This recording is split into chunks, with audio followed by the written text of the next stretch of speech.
નેતા હોય તો માનનીય અરવિંદ કેજરીવાલજી જેવા, જેમણે ગેરંટી આપી હતી દિલ્હીની મહિલાઓને અને આજથી એ પૂરી કરી.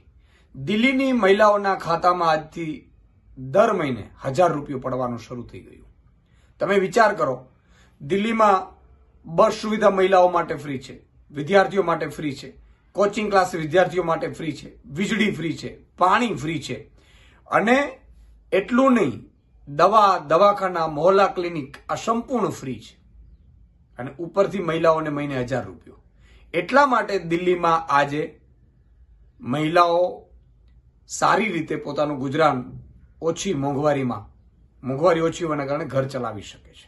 સૌથી ઓછી મોંઘવારી દિલ્હીમાં છે દેશમાં, અને સૌથી વધુ ગુજરાતમાં છે.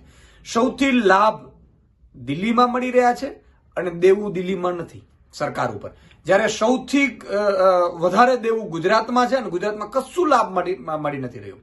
માનનીય ભૂપેન્દ્રભાઈ, મારે કહેવું છે કે મધ્યપ્રદેશમાં તમારી સરકાર છે, એ મહિલાઓને લાડલી યોજના અંતર્ગત નાણાં આપે છે મહિને, મહારાષ્ટ્રમાં આપે છે. ગુજરાતમાં મહિલાઓએ શું પાપ કર્યા છે?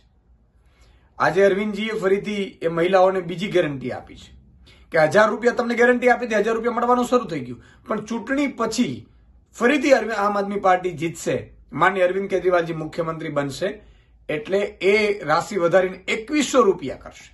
2100 રૂપિયા ખાતામાં આવશે. તમે વિચાર કરો, 3 મહિલાઓ હોય તો 3 મહિલાઓ ઘરમાં હોય તો 6300 રૂપિયા થાય મહિને. તો 6300માં એ અનાજ કરિયાણાનું બિલ ચૂકવી શકે, દૂધનું બિલ ચૂકવી શકે, એ પોતાના બાળકોની ટ્યુશન ફી ભરી શકે.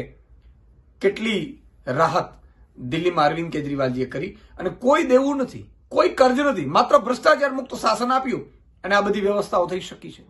જ્યારે ગુજરાતમાં 4 લાખ કરોડનું કર્જ છે અને કોઈ ફ્રી સુવિધા નથી. તો માનનીય ભૂપેન્દ્રભાઈ, તમે 2 વર્ષની ઉજવણી કરી છે, અભિનંદન તમને. હજી તમને 3 વર્ષ છે.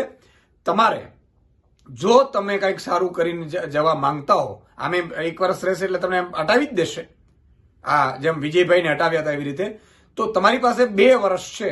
આ 2 વર્ષની અંદર તમે મહિલાઓને દર મહિને 2000 રૂપિયા જાહેર કરો ગુજરાતમાં, એવી આમ આદમી પાર્ટી તરફથી હું માંગ કરું છું. અને તમામ મહિલાઓને ગુજરાતની હું વિનંતી કરું છું, તમામ મહિલાઓ પોતે પણ સોશિયલ મીડિયા ઉપર પણ માંગ કરે, ફેસબુક, ટ્વિટર, ઇન્સ્ટાગ્રામ ઉપર. અને તમામ જે ભાજપના કાર્યકર્તાઓ અથવા ભાજપના કાર્યક્રમો હોય અથવા ભાજપના હોદ્દેદારો આવે, સાંસદ, ધારાસભ્યો, મંત્રી, મુખ્યમંત્રી, એમની પાસે માંગ કરો કે તમે બીજા રાજ્યોમાં, મધ્યપ્રદેશ, રાજસ્થાન, મહારાષ્ટ્રમાં તમે લાભ આપો છો, ગુજરાતમાં કેમ નથી આપતા? તો આ એક માંગ તમામ મહિલાઓ પણ કરે એવી મારી વિનંતી છે. જય હિન્દ, જય ભારત.